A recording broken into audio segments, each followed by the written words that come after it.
Hello, everyone, and welcome to today's webinar titled Discovery of SARS-CoV-2 Antivirals Through Large-Scale Repositioning Studies. This webinar is part of the Coronavirus Virtual Event Series. I am Jen Woods of Labroots, and I'll be your moderator for today's event. Today's educational web seminar is presented by Labroots. Now let's get started. Before we begin, I'd like to remind everyone that this event is interactive. We encourage you to participate by submitting as many questions as you would like during the presentation. To do so, simply type them into the Ask a Question box and click Send. We'll answer as many questions as we have time for at the end of the presentation. If you have trouble seeing or hearing the presentation, click on the Ask a Question box located on the far left of your screen. As a reminder, this presentation is educational and offers free continuing education credits. Click on the Continuing Education Credits tab located in the top right corner of the presentation window and follow the process to obtain your credits. I now present today's speaker, Sumit Chanda, Ph.D., Director and Professor, Immunity and Pathogenesis Program at Sanford Burnham Prebys Medical Discovery Institute. For a complete biography on our speaker, please visit the Biography tab at the top of your screen. Dr. Sumit Chanda, you may now begin your presentation. Introduction and the invitation to share our work that we've been doing, looking at repositioning old drugs for treatment of SARS-CoV-2. So I'm going to start off with a little bit of a background on how we all got into this situation, some historical perspective on previous pandemics that might inform us of where we might be going. And then I'll tell you a little bit of a backstory of how our lab got into this, this study and some of the most exciting and promising things that we have coming up on the horizon for novel treatments of SARS-CoV-2. So as most of you know, it's almost certain that the novel coronavirus SARS-CoV-2 originated in a bat and proceeded to undergo zoonotic transmission to humans. It's thought that it went through an intermediate species called the pangolin. That seems to be the consensus at this point before transmission to humans, but there is still a possibility that there was direct transmission from bat to human. The other step that we're more uncertain of is whether the virus had software preloaded to enable transmission from human to human. So this is a key step for a pandemic virus. It not only needs to jump species, but also be able to transmit pretty readily from human to human.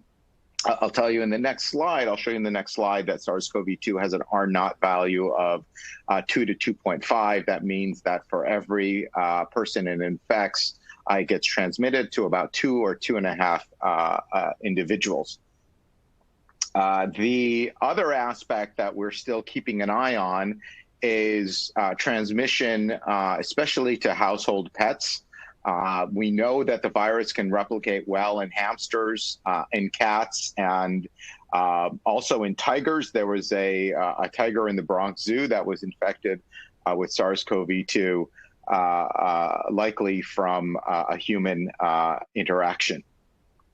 So this is a slide with a lot of information, but it essentially summarizes the 4 biggest respiratory viruses that have pandemic potential that are circulating or have circulated in the last 20 or so years. I won't go through all of this information, but just wanted to highlight a couple of key stats about SARS-CoV-2 and compare it to previous coronaviruses, SARS and MERS, and the flu. The first thing is this R0 value that I was mentioning is essentially the transmissibility of the virus. You can see that it's more transmissible than flu, less transmissible than SARS, but the original SARS. But the other thing that's really causing this virus to spread unchecked is this incubation period. The incubation period is obviously the time that it takes from an encounter with the viral pathogen to the time that you become symptomatic. This can be anywhere from 4 to 14 days, and there's a large asymptomatic period that allows the virus to transmit without people being able to quarantine. And this has really been one of the issues with SARS-CoV-2 that has precluded us from being able to control transmission. And the case fatality rate, so the percentage of people that die after contracting SARS-CoV-2, estimates now have been lowered. We think that there are more people that are asymptomatic. So this was 3.4% as of April. I think it's going to end up closer to 1%, but you can see that the case fatality rate is at least tenfold higher than your average influenza, but significantly lower than the previous deadly coronaviruses, SARS and MERS. So for us to understand what the next year or so may look like, I think it's instructive to look back to the last major pandemic we've seen, which is the 1918 flu pandemic. This graph that I'm showing is particularly striking as it shows the U.S. life expectancy by age during the last 100 or so years. And you can see that the impact of the 1918 flu pandemic on life expectancy was so dramatic and eclipsed both World War I and World War II. So as with our current coronavirus outbreak, the 1918 flu pandemic wasn't a single outbreak, but it was 3 different outbreaks. The first one occurring in the spring, the later one occurring in the fall. I wouldn't read too much into the spike there. There were a lot of geopolitical situations that may have contributed to this, but it is a possibility that, again, like the 1918 pandemic, the SARS-CoV-2 will likely have a fall season, and it could be worse than the spring season. And there was a third wave in the winter of 1919. So where are we now? So we've obviously gone through what's the first wave. Unfortunately, at least in the US, we weren't able to suppress the virus for the summer. Now the big open question is going to be, does this mean that the fall is going to be more muted, or the fact that we have more endemic cases in the US, does that mean that that spike is going to be more accentuated? It's unclear what the answer is, but the one take-home message here I want to provide you is that just because the virus replicates and transmits in the summer doesn't mean it's not seasonal. And that in the fall, when people go back to school, people go indoors, it is more likely than not that we will see a resurgence of SARS-CoV-2, probably 1 to 2 more spikes of SARS-CoV-2 until we come out the back end where the vaccine also is going to become available. Another thing I want you to appreciate is that 1918 didn't go away. Okay, so if you look at the history of human influenza pandemics, 1918 flu, H1N1 flu, caused about 500,000 deaths in the U.S. Unfortunately, 100 years later, that's probably the figure we're going to be looking at for SARS-CoV-2. But it continued to remain in the population up until the late 50s. It just became seasonal. And this had nothing to do with the vaccine. Vaccines only came about in the 1930s. So it's really unclear what are the events that allowed this virus to go from a pandemic to something that becomes seasonal. I'm sure herd immunity has a lot to do with this. but that still remains an open question. The interesting things about flu, as you know, we have episodic pandemics of flu. In 57, the H1N1 dominant phenotype was replaced by the H2N2, which triggered a pandemic of about 70,000 deaths in the U.S. In 68, we went from the H2 to an H3, which triggered a pandemic of fewer deaths in the U.S. And then for unknown reasons, in 77, we reverted back to an H1N1 strain as the predominantly circulating strain.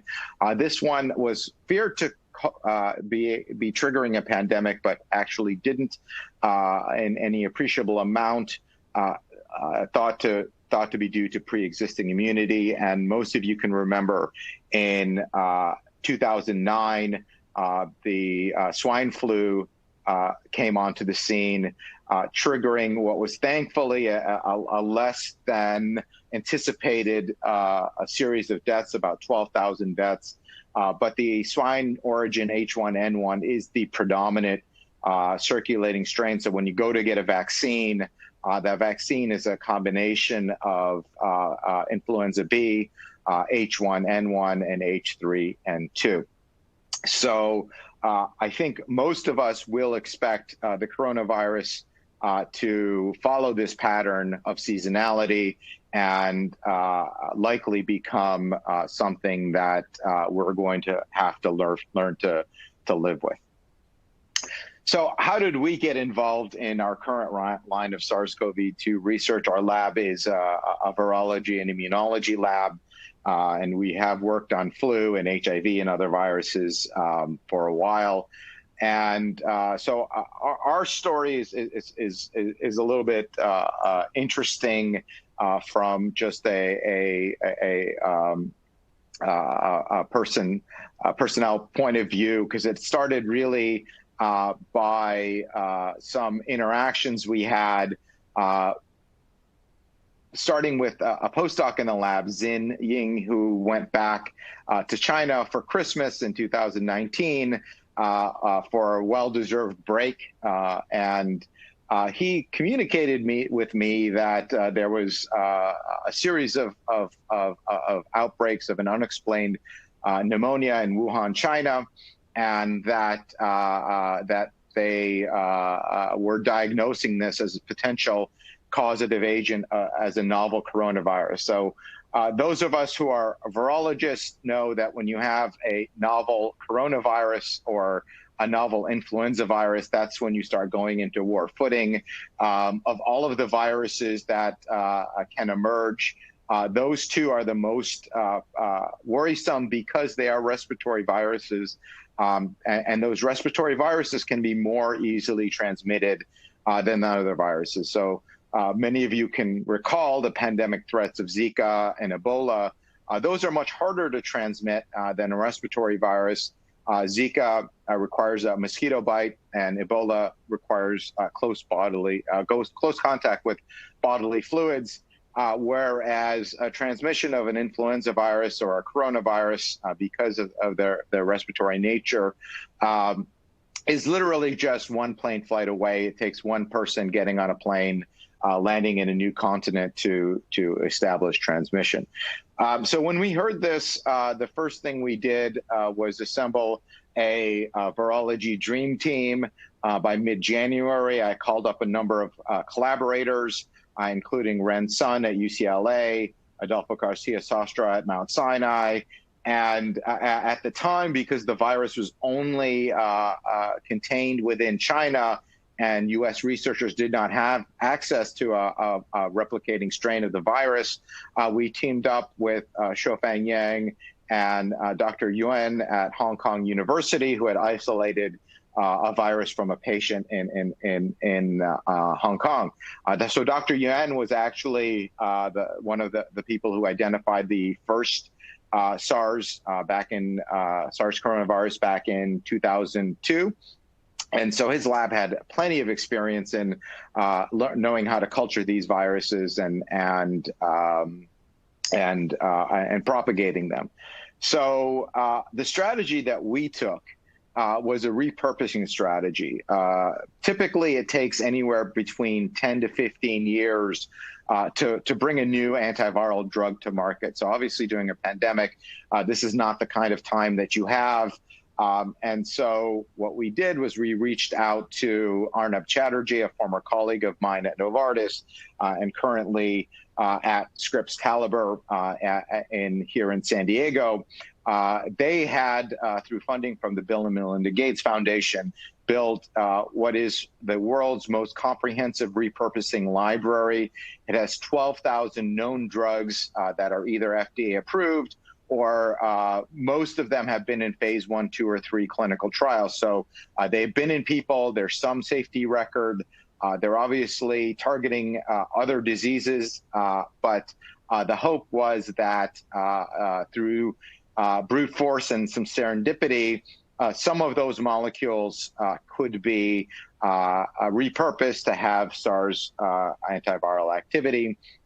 And the plan was that postdoc Laura Riva was going to fly to Hong Kong, screening 12,000 drugs using a new virus is not trivial. Our lab has a lot of experience doing that. She was going to fly to Hong Kong and to work with Shofang in Hong Kong and team up with them and run this assay. Most labs, screen maybe 5, 10 drugs at a time. So you can imagine ramping up to 12,000 is no small task. But just as when Laura was ready to board the plane with the library and some automation in tow, a travel ban was announced. So Laura could travel to Hong Kong, but would not be able to come back in. So we decided that we needed to come up with an alternative plan. And so what we did was do high throughput screening by iPhone. That was our plan B at the time for that. So this required another insane amount of logistics here. Shipping everything that we needed essentially to run the screen over to Hong Kong. Of course, shipping during a pandemic isn't trivial. The boxes ended up in the wrong place. We had Paul DeJesus in the lab was on the phone almost for 3 days straight trying to make sure that the packages arrived to their location in Hong Kong. And tip of the hat to the couriers, they did refill the dry ice as promised, and all of our libraries, cells, and material made it there on time. And this is a picture of some of our automation in the BSL-3 hood in Hong Kong. So what Laura did was then spend about the next 4 weeks using an app called WeChat, and it's a Chinese equivalent of WhatsApp, to talk the folks in Hong Kong into how to run a high throughput assay using a novelly isolated coronavirus. And I'm not sure exactly how they were able to pull it off, but they were. Really just an amazing feat of 3 weeks of sleepless nights.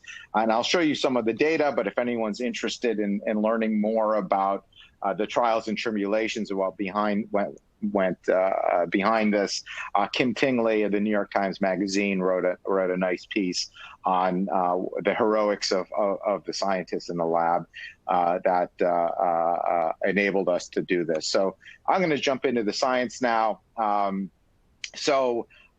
development of a high throughput screen from 7,000 miles away in the middle of the night, as I mentioned, was done by iPhone. We use an assay in vero cells, which are a very typical assay. Vero cells are used, they're African green monkey cells. People use them because they lack an interferon system. So they support the replication of a lot of virus. And what you can see here in the infected versus the non-infected is that when you infect the cells die. So this is called a cytopathic effect, and that's induced by the virus. And so we had now a surrogate measure here of viral replication by looking to see if the cells die. So if the virus is replicating, the cells die, and we can just measure cell viability, which is what you see in the graph in the lower right-hand side. Getting back to the reframe library, about 12,000, 13,000 compounds, 12,000 of them are known drugs. Most of them are investigational new drugs. So these are things that are post-IND in clinical trials. Many of them are FDA approved. The important thing is that 78% of these are not found in most repositioning libraries. They had to be custom synthesized and built. So really just an amazing, amazing feat that the folks at Scripps-Gallagher did to put this together. So the assay format was we spotted molecules at 5 micromolar, added these Vero E6 cells, then waited for 16 hours, challenged with virus, and then essentially looked to see if the drugs could protect the cells from the virus killing or the cytopathic effect.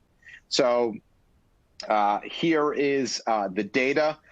We used a positive control that we didn't have a positive control at the time, so we were kind of taking shots in the dark. But this was an entry inhibitor that worked for Ebola, and that one seemed to work. And so you can see that this APY molecule, if you add it to cells, protected cell death from the virus.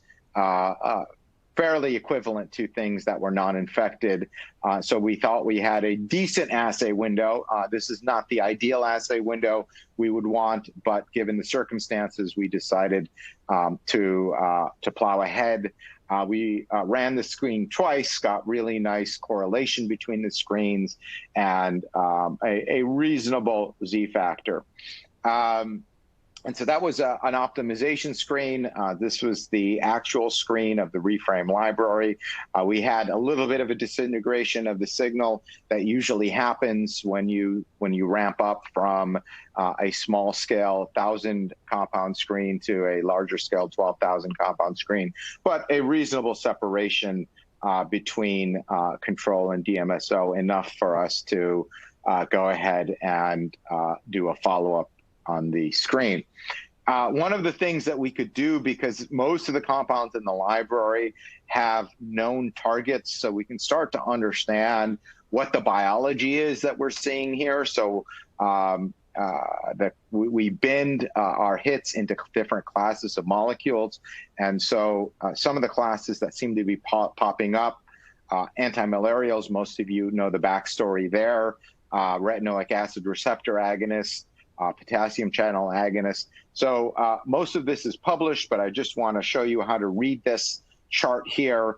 Essentially what we've done in the red box there is that if there is a member of the class of molecules present in the screen, those are represented by slashes. And if you go to the left, that means that they're active in the screen. If you go to the right, that means they're inactive in the screen. So the more of a concentration you have of different molecules that do the same thing, that segregate to the left-hand side, the more enriched that mechanism is. And the more that tells us that that is potentially a real mechanism that the virus uses to replicate. And we can do neat tricks like adding the antagonists. In this case, we added a retinoic acid receptor antagonist, which suppresses viral replication. And then we can come back and add an agonist to see if it reverses it. And that's essentially what we're seeing here, where we add a retinoic acid receptor agonist and antagonist and show that we can reverse those activities, really telling us that this is an important pathway for viral replication. Obviously, I don't have time to go through everything, but I'm going to try to hit the highlights of the drugs that we found. So meanwhile, back here in San Diego, early March, we received the virus ourselves. Laura Martin Sancho, postdoc in the lab, received the virus and got the virus up and replicating in record time, in really under a week, and also established an orthogonal readout that was a more direct measurement of viral replication. So as you remember, we were looking at CPE, or cytopathic effect.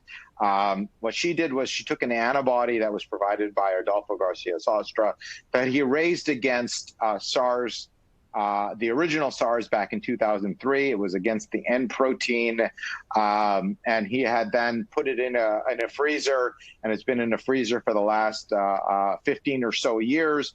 He thawed it out, sent it to us, and it had amazing cross-reactivity with SARS-CoV-2. And so we could use that as a marker of infection, and then we could show, we could directly look at viral infectivity instead of indirectly looking at viral replication through measurement of the cytopathic effect. So we picked around 300 molecules from the original screen, and we formulated a down selection funnel. And so the first down selection funnel was to run the assay using the new readout, this immunofluorescent readout looking at the N protein, and validate that the molecules are still working in that assay.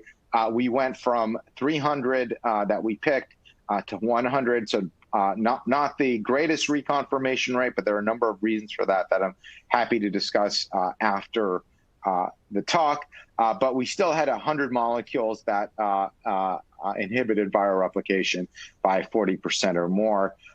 This is just a nice cartoon of where or what those viruses are impacting within the cell. So with the exception of some of the things that go after endosomal proteases or kinases or antimicrobial agents or antiviral agents like remdesivir, most of the things that we found are not necessarily seem to be directly impacting processes in the viral replication. So they're transcription factors, they hit GPCRs, they hit signaling molecules. So they're indirect effectors modulating the host cellular milieu to make viral replication unfavorable. So, and again, if you this is all now published about a month ago. If you want to take a deeper dive into some of that data, it's published under Riva et al. So the next thing we wanted to look at was going from a single point antiviral efficacy measurement to a dose response measurement, right? So we needed to get to ensure that there was a dose response relationship that correlated with antiviral activity. So from those 100, we were able to find 21 that had a dose response relationship that had EC50s that were less than 1 micromolar. So we reason that for molecules to have the chance of being a reasonable antiviral, they'd have to have EC50 measurements less than 1 micromolar because they needed to be bioavailable in the lungs at a reasonable concentration to exert antiviral activity. And so that was really what our cutoff was. On the left-hand side, you're seeing a heat map of the 21 molecules that we identified. There were several functional classes that were overrepresented, including GPCRs, as you would expect, antivirals, ion channel proteases, and cysteine proteases. This is a more classical representation of the EC50s and the dose responses there. In the black, you're seeing the antiviral effect, and in the red, you're seeing cell death. And so the other important measurement, other than the cellular EC50 being less than 1 micromolar, we wanted to make sure that there was a separation or a selectivity index, SI, between the CC50 and EC50 it is very common that when you make cells sick, they can't do much of anything, including replicating virus.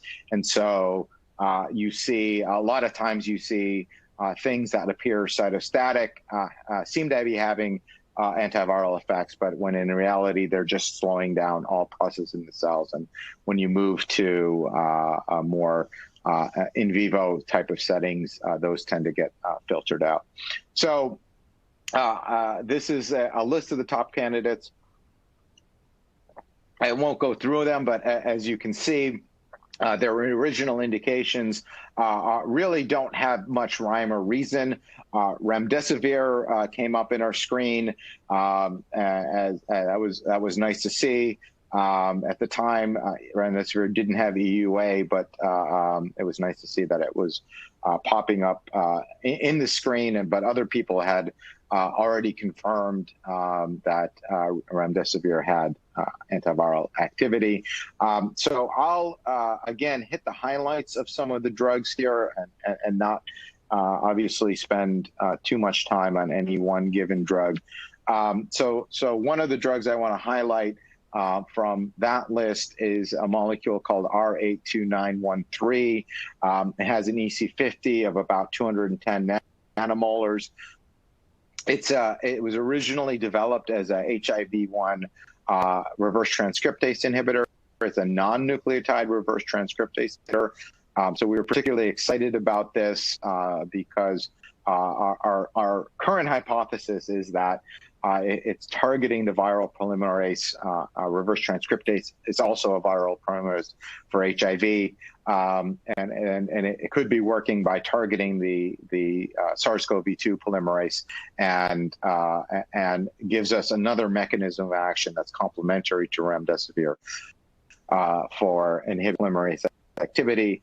Its Cmax is 180 micromolar. Which is around the range of the cellular EC50, and we should be able to push the dosing on that. And its reported cellular EC50 for HIV is 150 nanomolar, which is within range of what we see for SARS-CoV-2. So moving on to the testing funnel, as I mentioned, Vero E6 cells are African green monkey cells, so we wanted to move to human cell lines, and so we used 293 and HUH7s that were transduced with the human ACE2 receptor, which is the entry receptor for SARS-CoV-2. So we took those 21 molecules and found that 18 of those 21 molecules reconfirmed in at least one of these two human cell lines. And I'm not showing you the EC50s, but the EC50s were comparable or better. And so this told us that most of our molecules that we identified were not cell type specific and could be generally applicable as SARS-CoV-2 antivirals. 293s are kidney cells, and HUH7s are liver cells. Then we did some characterization and mechanism of action studies. So we looked at synergy with remdesivir. So at the time we were doing this, remdesivir was close to getting the emergency use approval. So the strategy here was to see things that could pair with remdesivir. I can talk you through this, but essentially what we did was we did a dose response for our identified molecules, and then we held remdesivir at a concentration that was static.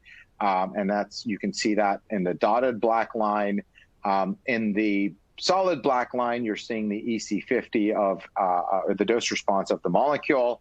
The dashed red line is the predicted additive activity if you just would have paired these two and seen no synergy. And the red line shows you what the observed activity is, and the shaded red area is the area where we are starting to observe synergy with remdesivir.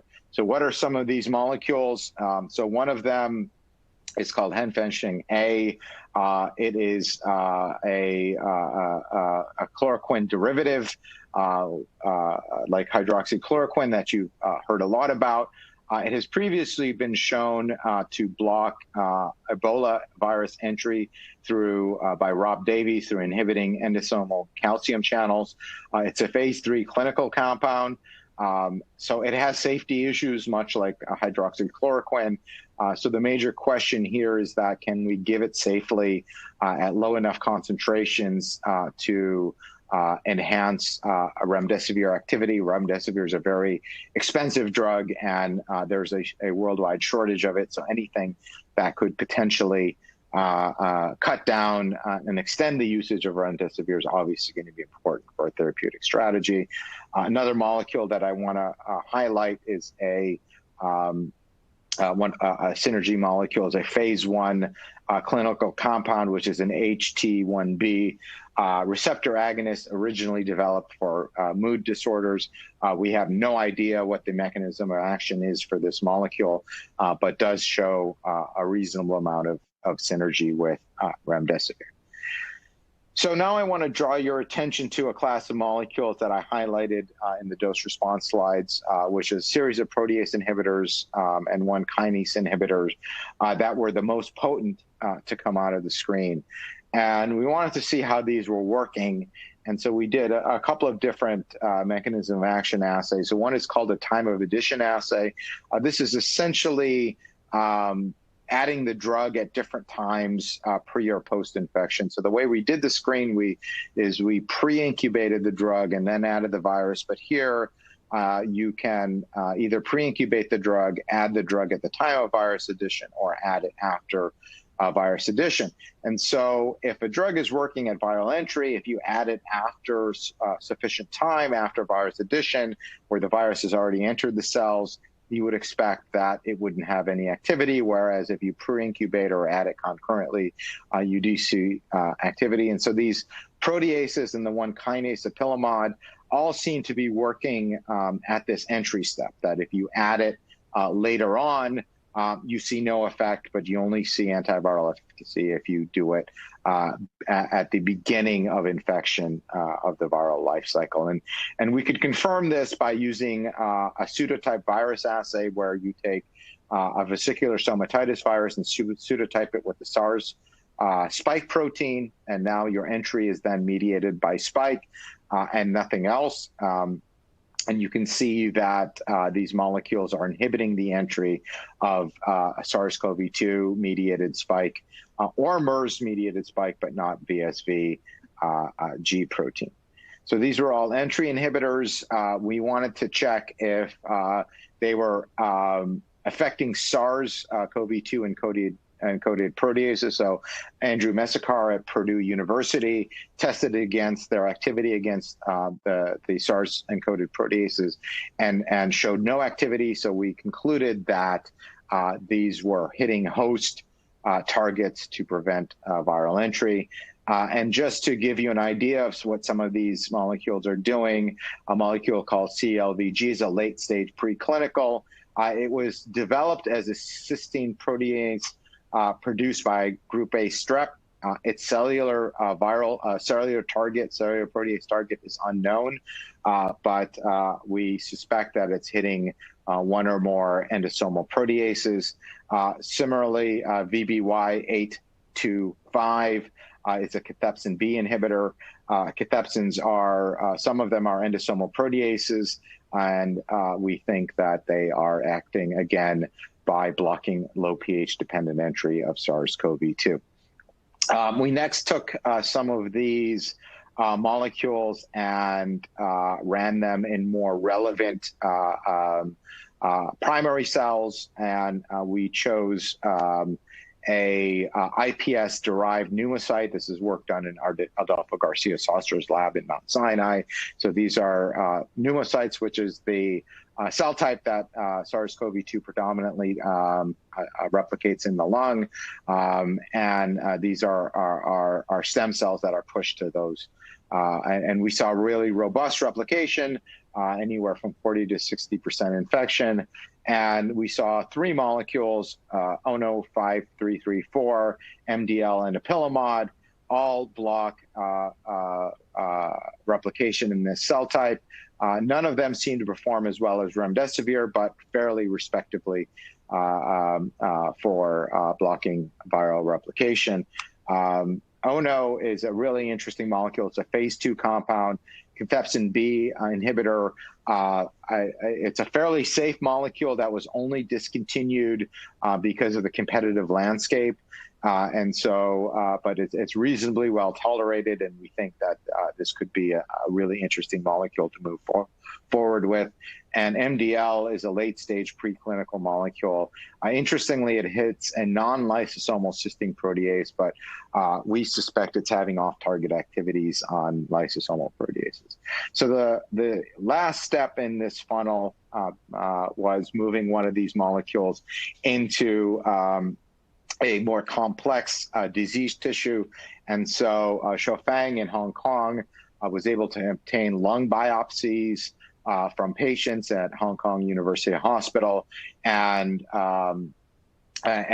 challenged those with SARS-CoV-2 and measured replication. And what we find is one of these molecules, apilimod, looks to do as well as or better than remdesivir in this system when you, depending on whether you're looking at intracellular viral RNA or you're doing live plaque-forming assays. I wouldn't read too much into this, but we would at least conclude that this performs as well as remdesivir in this highly relevant primary cell assay. So what is apilimod? Apilimod is a phase 2 compound. It's been moved into clinical trials already based on some of our findings. It's a kinase inhibitor. It regulates endocytosis. It's been in the clinics for things like Crohn's disease and autoimmune disease. The Cmax is about 0.26 micromolar, and our EC50 is around 23 nanomolar. So we think that there's going to be sufficient exposure to drive antiviral efficacy, and notably, this has been shown to have activity against Ebola virus and other viruses. So this could potentially be used as a broad spectrum therapeutic. So that was the end of the published studies. And what we're doing now is moving things into animal models. And so this is our next step before moving into clinical trials, because most of these drugs have some preclinical and clinical safety data. We can leapfrog right into clinical trials after showing in vivo proof of concept. So our goal right now is to move as many of these molecules into in vivo models as possible. And I'll show you some early data on one of the molecules that we've moved in.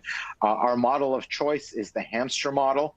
And again, we can discuss this, but the pros and cons of the different models. But the hamster model seems to not require any sort of transgenic delivery of human ACE2, and also gets the inflammatory phenotype that we observe in humans. They have slight weight loss and lung inflammation. And so we feel that the hamster right now is the most faithful animal model that can recapitulate human disease. So we're doing a lot of our work in hamsters. So in order to move this forward, we took another triaging strategy of molecules. Obviously, apilimod was the molecule that we had the most data on, but we decided to put this molecule called clofazimine. Its trade name, marketed by Novartis, is Lamprine. The reason we chose clofazimine is several reasons. One, unlike apilimod, which is a phase 2 molecule, this is an FDA-approved molecule, so it's already out there on the market. It's on the WHO's list of essential medicines. It's an anti-leprosy drug. It's thought to work by inhibiting DNA binding. It also has some anti-inflammatory effects. It's been out for more than 50 years. It has a pretty good Cmax. And most importantly, it's cheap. A pill of clofazimine costs about $1.43 a day, whereas a 5-day treatment of remdesivir will set you back about $3,000. And so this was orally bioavailable, readily available on the market, and it's cheap. And so in order to address a global pandemic, we thought that this would be our most important shot on net. And so this is the first thing that we decided to move into animals. So I'm showing you the data on the EC50 of clofazimine, around 300 nanomolar. We did some mechanism of action studies using the entry assay that I showed you before. We found that along with the other molecules that I showed you earlier, clofazimine blocks viral entry. And interestingly, we also found that it also blocks viral RNA synthesis.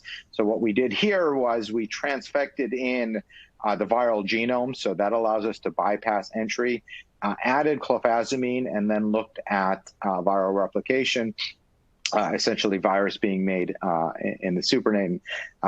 And we can see that clofazimine seems to have a pleiotropic effect on virus, both blocking entry and RNA synthesis. Okay, and then moving to the hamster studies, we did 2 models of infection. This was done by Shofang Yang, our collaborator in Hong Kong. We did a prophylaxis model, which was clofazimine was administered 3 days prior to infection. And then we looked at viral titers 2 days after infection, and a therapeutic model where clofazimine was administered daily 3 days after 3 days after infection, and then lung and serum were tested. So so behaviorally on the prophylaxis model, what we saw was that the lethargy and the hunchback of the hamsters were completely ameliorated by pretreatment with clofazimine. The hamsters were behaving like they weren't infected, and this correlated with the lung titer of clofazimine treated mice, where we see a little over about a log decrease in lung titer when clofazimine is given prophylactically. Therapeutically, we see a similar decrease in titers where clofazimine drops it by about a log. Not as good as remdesivir, but pretty comparable. A little bit less efficacious than remdesivir, but enough to I think be in the ballpark of efficacy. And similarly, if you start looking at cytokines in the blood, if you treat with clofazimine, and this was given at 25 mg per kg, which is roughly equivalent to 200 mg in a human, which is what the higher end of what leprosy patients take. But we see lower amounts of IL-6, TNF-alpha, and CCR4 circulating, again, suggesting that the blocking of viral replication or the anti-inflammatory effects of clofazimine is helping the inflammation condition. So we're very excited by this data, and particularly, the characteristics of this molecule. And we're working up a data package right now to submit to the NIH to try these in the clinic, and we hope that others will also, who have access to clofazimine, start to run clinical trials. We think that this could be, on a global scale, a really nice addition to the armament of remdesivir. So what are things like going forward? I think remdesivir, everyone can agree, is currently the standard of care based on the FDA emergency use authorization. There are a number of treatments that I think are going to be promising. Monoclonal antibodies, particularly Lilly just announced that their monoclonal antibody showed significant impact on hospitalization and progression to severe disease. NK4482, I'm particularly excited about. This is another orally bioavailable polymerase inhibitor made by Ridgeback and Merck, and allows you to transition from remdesivir, which is given IV, but they're also working on an inhalation formulation, but this allows you to administer this orally. It looks fantastic in the lab. Treatments with interferon seems to be showing some signal. And on the flip side, in addition to controlling the virus, controlling inflammation is going to be key. Dexamethasone has shown some efficacy in doing that. And again, Lilly has recently shown that JAK inhibitors and potentially other cytokine inhibitors, but the Lilly JAK inhibitor also seems to benefit patients when given in combo with remdesivir.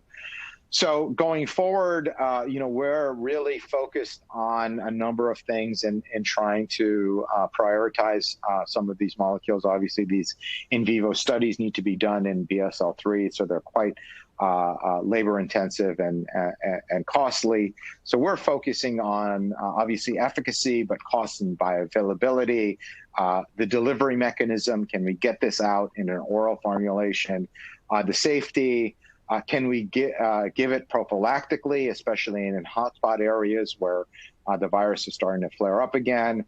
And then combos, right? So we fully expect that a monotherapy will develop, the virus will develop resistance, much like we treat HIV or Hep C. A combo therapy is probably going to be the way to go as far as antivirals go. And then also a combination with different immunotherapeutics, things like dexamethasone, corticosteroids, and cytokine inhibitors, or things like JAK inhibitors. And so these are all things that we're working up, pushing to the clinic, but essentially trying to teach old dog new tricks, taking old molecules that were developed for other purposes and seeing if we can help move the needle to address this global pandemic. And of course, need to again give a huge shout out to the folks who did this remarkable work. It's scary to think that we only started this project 6 months ago. We're typically this would be years and years of work put together, but it's really underscores how the scientific community has come together to battle this pandemic. But Laura Riva, Xin Yin, Laura Martin Sancho, Arnab Chatterjee, Shofang Yan, Kwek Yang Yan, and Adolfo Garcia Sastra really have been indispensable in enabling us to do this work. And of course, the folks that have funded us, NCI, NIAID, and the DoD. Thank you very much, and happy to start taking some questions right now.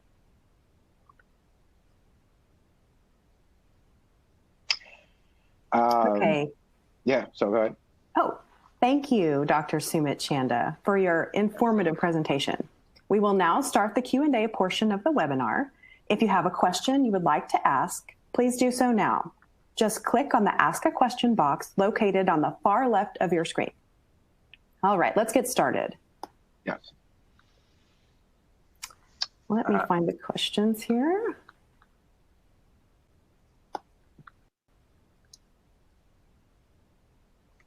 Okay. Does remdesivir also inhibit viral synthesis like clofazimine, or does it only block entry of virus? So remdesivir actually only blocks viral synthesis, but not entry. So remdesivir is a polymerase inhibitor, so it blocks the virus from making copies of itself. Clofazimine seems to be doing both.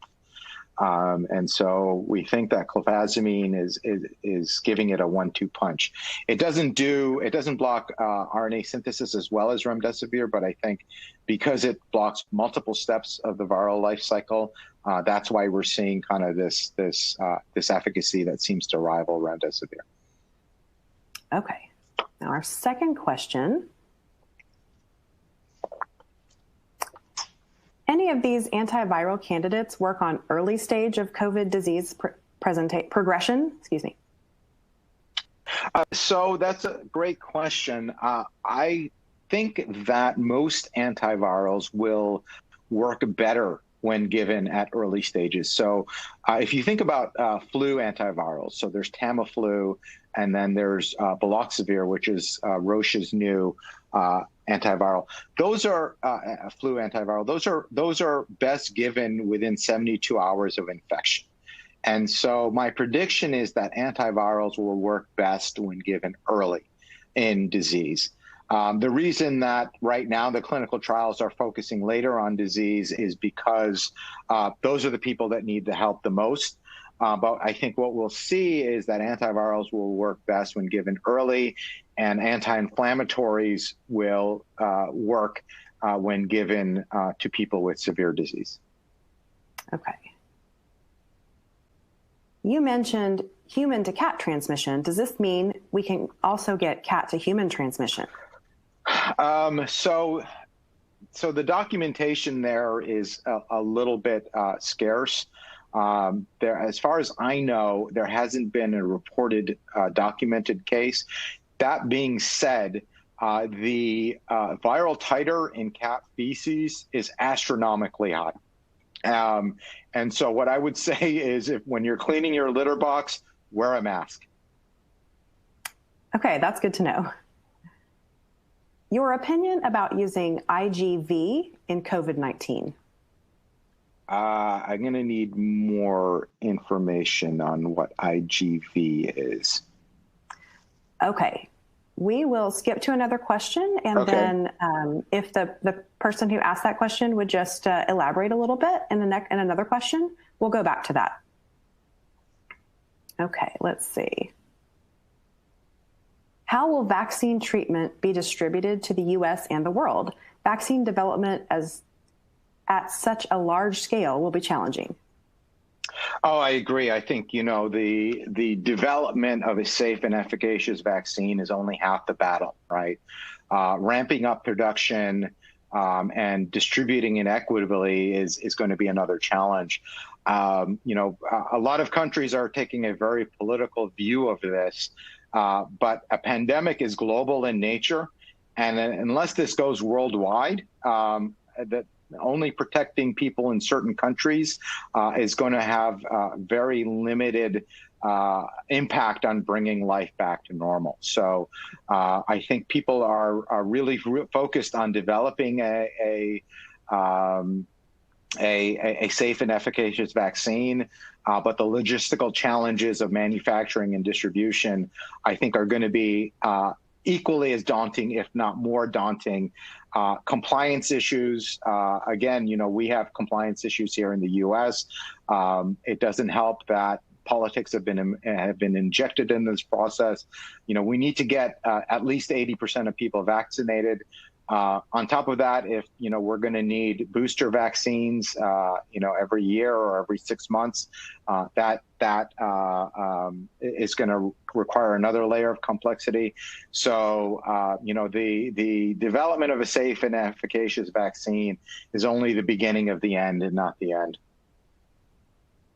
Okay, looks like we have time for just a few more. Any plan for screening potential drug-resistant mutations? Yes and no. And so we would like to do that. But there's this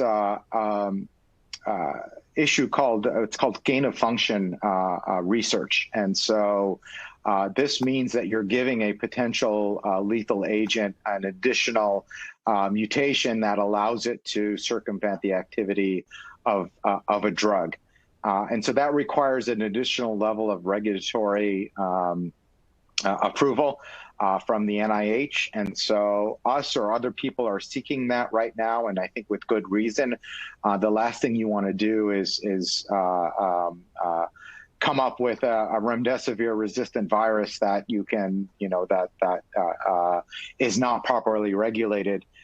So it's an important question. I think it just needs to be answered very carefully. Okay, we're going to wrap up with this final question. I did not hear your CCP information. How do you feel about COVID convalescent plasma? Okay. So CCP, I'm assuming it refers to COVID convalescent plasma. I think it's promising, but the problem has been that there haven't been case control clinical studies, right? I think for a lot of other viruses, viral infections, Ebola, convalescent plasma has been used reasonably effectively if it can be standardized for antibody titer. But I think it's critical that we show that it does work, and it does work in a controlled clinical trial where you have placebo and convalescent plasma given equitably, and not a retrospective study that was which the emergency use authorization was based on for the FDA. So I'm not in favor.